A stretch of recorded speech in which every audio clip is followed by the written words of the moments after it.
প্ৰিয় দৰ্শক, বেলকনিৰ বাৰীৰ পৰা আজি আকৌ কেইটামান শাক পাচলি ছিঙিলোঁ। আমাৰ বাৰীৰ কাৰণে মাটিয়েই নাই, আমি বজাৰ নিৰ্ভৰশীল মানুহ, সেইকাৰণে বজাৰৰ পৰা কিনি আনি খাবই লাগে। সুস্থ শৰীৰ আৰু মগজুৰ মানুহ সকলোৱে কৰ্মব্যস্ত হৈ থাকে।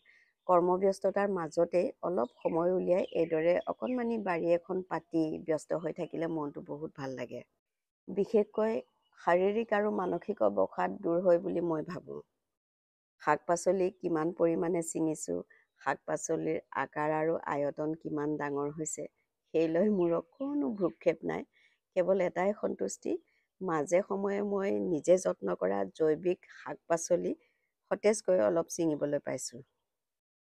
ভাল লাগিছেনে মাইনা? ভাল লাগিছে। বাহ, মায়ে কৰা খেতি ন? মাজে মাজে পানী দিওঁনে বাৰু? দিওঁ। ঠিক আছে।